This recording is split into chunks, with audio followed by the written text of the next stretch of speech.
Olá a todos, graça e paz do Senhor Jesus Cristo, bem-vindos a mais um vídeo aqui no Fugir da Matrix. Hoje eu vou tratar da questão da personalidade do Espírito Santo. São inúmeras listagens que nós podemos fazer sobre a personalidade do Espírito Santo. Porém, existe uma coisa, numa figura de linguagem específica que se chama... tem uma figura de linguagem específica em que nós damos a seres inanimados características de ser animado, né? Características do ser humano, como voz, como audição, né? Como sentimento, né?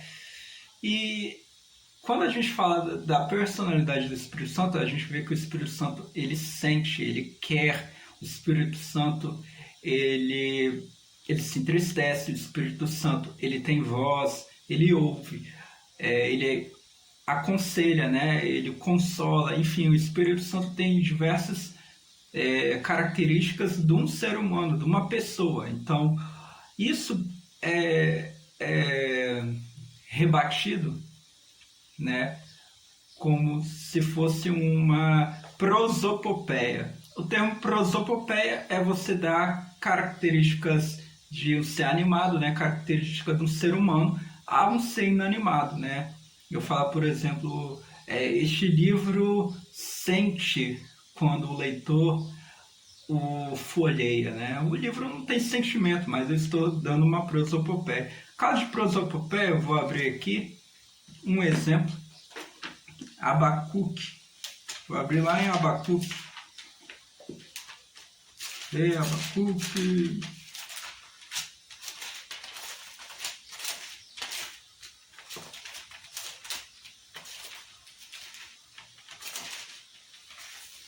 Capítulo 2, verso 11. Diz assim: porque a pedra tem implorado. Poxa, a pedra implora? Coisa louca, né? A pedra tem implorado desde o muro e o prego da madeira respondeu. Oh! Isso aqui é uma figura de linguagem, uma prosopopeia. Um exemplo claro de prosopopeia. Não tem como acontecer essas coisas aí, literalmente. Mas aqueles que querem rebater a personalidade do Espírito Santo, naquilo que eu já citei, mas não abri aqui os versos bíblicos, né? Eu não vou adentrar neles, mas todo mundo entende, né? Que são características do Espírito Santo, são características pessoais. Eles chamam de prosopopeia, só que tem uma muito importante. O Espírito Santo, eu vou abrir aqui primeiro o texto em português, depois eu abro no grego. E sobre o Espírito Santo está em Romanos capítulo 8, verso 27, diz assim. Vou lá, 8, 27 de Romanos. Porque quem esquadrinha os corações sabe qual é o sentir do Espírito, que ora pelo santo de acordo com a vontade de Deus.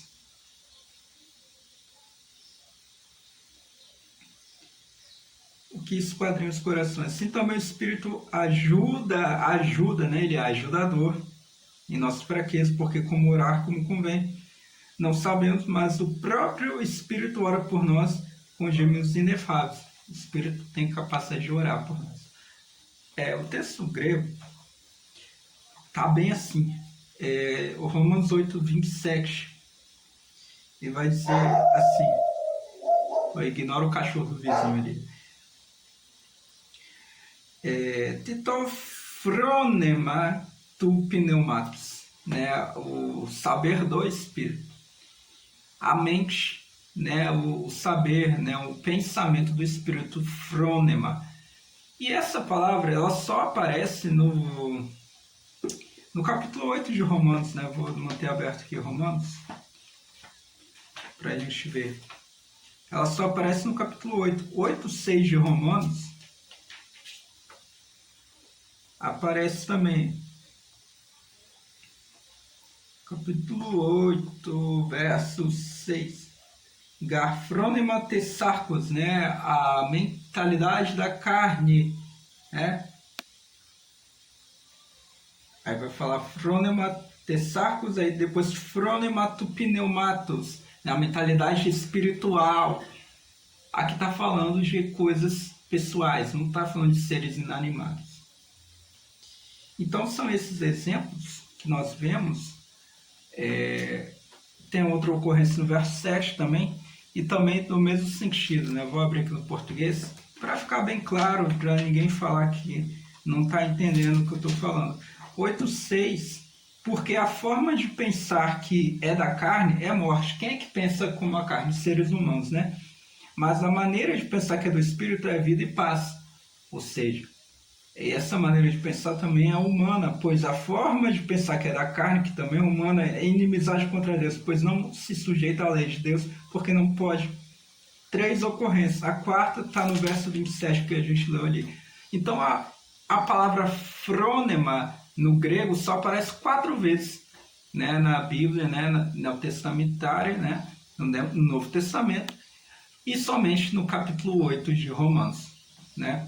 Só que tem outra palavra que é froneu, que é justamente dela que deriva a frônema, né? Froneu aparece 29 vezes na Bíblia e todas elas estão falando de mente, pensamento. Eu vou deixar lá para o debate que eu marquei com o pessoal da Arena Apologética, né? Quando aparecer o meu oponente lá, eu vou debater e vou mostrar todos os textos das 29 ocorrências de froneu e todas elas estão falando de pessoas aplicadas a seres humanos. Mente e pensamento, ó.